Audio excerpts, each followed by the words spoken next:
Miss Transforms 96 here with another video review. This time we have the Marvel Legends from the Absorbing Man Build-A-Figure wave, Beetle.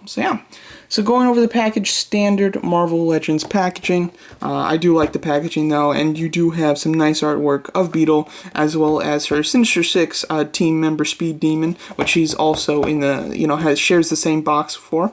You can see a nice picture of them on the back, small description, as well as the others in the wave. I've said it in every video review of this wave, but I think that this is probably my all-time favorite Marvel Legends wave from Hasbro. So it is definitely an excellent wave in just about every figure, as well as the Build-A-Figure, so I'm quite happy about that. So this was a figure that, I thought was going to be good, because I like the Wasp figure. I think that she had excellent articulation, the wings were really cool, and I expected this to basically be a repaint of that one with some slight tweaks. However, it actually turned out to be better than I expected, so I am quite happy. Going over the figure, so the face sculpt here, we can see she's obviously wearing a mask, and she does have the kind of purple eyepieces that kind of flare out at the top. I think it looks quite good. It's sculpted well. The painting is kind of like chipping at the very top. However, the base paint, especially at the front, does look really good. And I really do love the colors of this character. That was something that didn't really come across very well in the promo images, is her color. I really like it in person though, because the purple is a really nice kind of dark metallic, which just looks really cool. And then her wings are a translucent purple, and then the green is a very dark green, which I like a lot. I don't know why. Maybe it's just me personally, but I think that the colors themselves look extremely cool and make the figure just that much more interesting, which is really nice.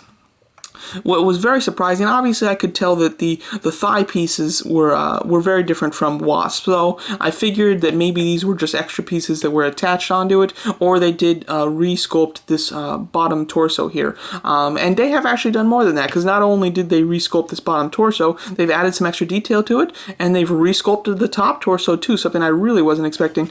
But like you can see, they do have the pieces that kind of flare out there, as well as the line work, which I think looks great. It really shows the definition of kind of her muscles underneath the costume. It looks fantastic in that sense, and then they have some really nice small but a lot of wrinkles to really show that it is kind of stretched over her muscles. So really think that they've just absolutely captured the body underneath the suit for something, of just a 6 scale, a 6-inch scale. I think that they've done a wonderful job there, so I'm pretty happy about that. And then the kind of the bra section, I guess you can say, is actually sculpted in relief. It's not painted there. I thought for sure that the straps were just painted, but they are actually all sculpted, which does mean that this is a completely new torso, which is really fantastic.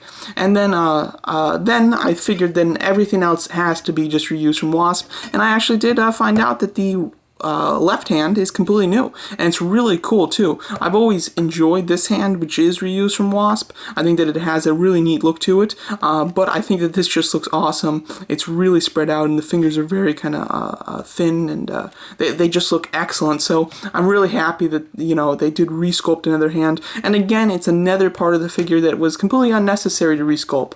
And not to mention the little thigh pieces here that flare up. That does not have to be on a Wasp figure.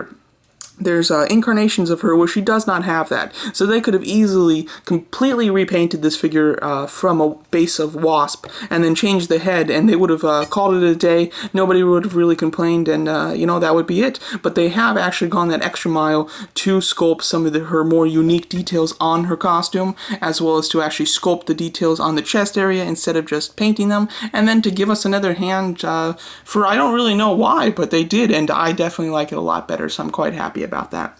Going over articulation, she has a ball hinge head, can look up pretty far, can look down extremely far, and then all around obviously. Ball hinge shoulders, hinge swivel elbows, hinge swivel wrists. The hinge works really nicely.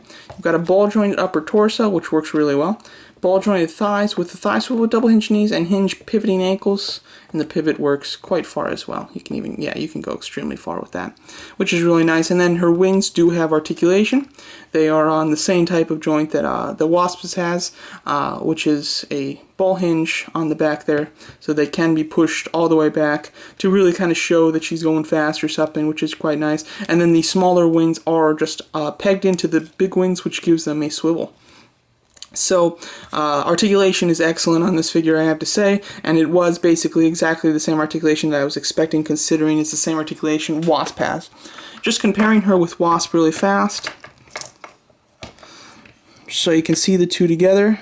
I think that the Beetle is a much better representation of a flight woman figure. I just like it a lot better. I think that Wasp is an excellent figure. However, her head sculpt is a bit too big. Although I do like it, I do like that she's kind of smiling too. She doesn't have a dead face or anything. But I think that it is quite too big, and especially when she looks up, it does look quite strange.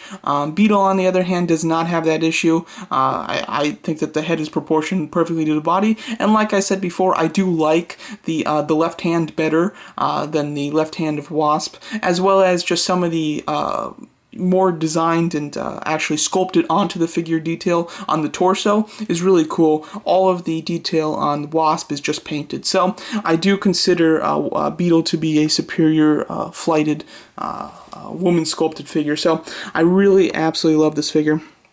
Let me show you just a quick comparison with her two other Sinister Six teammates. Yeah, so Speed Demon, which is in this wave, and then Boomerang, which came out in a Spider-Man wave of Marvel Legends. I think he was a variant, but I believe that that was in the first wave. So really nice. I do hope that they complete the Sinister Six. This is basically the Sinister Six from the Spectacular Spider-Man comic line, if I'm not mistaken. And they really only need to do 2 more characters. Even though their title is Sinister Six, there's actually only 5 members to the team. So they just need to do Shocker, which I would love, not just to complete the Sinister Six, but because I love Shocker in general. And then the last member, I don't know who it is. I've never seen him in anything other than this Sinister Six team, and I've never really heard of him before, so I can't remember what his name is, but I do hope they make him just to complete the team as well. So overall, excellent Beetle figure. Really do like it. It's one that I didn't expect to like as much as I do, because I expected it to basically just be the same thing as Wasp, but little did I know, but she comes out with a lot of extra pieces compared to Wasp, as well as just her paint scheme is so much more visually striking. I really do enjoy the paint. Even if it was a direct repaint, it would still be a cool figure, but then with all the extra sculpting work and the cooler left hand, I absolutely love this figure. So there you go, and I'm a sucker for Sinister Six characters as well. I love the Sinister Six team, the classic team for sure, so other incarnations of the Sinister Six have always been really interesting to me. So, of course, getting some more members to hopefully in the near future complete a Sinister Six team, and a unique one at that, would be really special too. So there you go, that's my video review of the Marvel Legends Spider-Man from the Absorbing Man Build-A-Figure Wave, Beetle. Thanks so much for watching.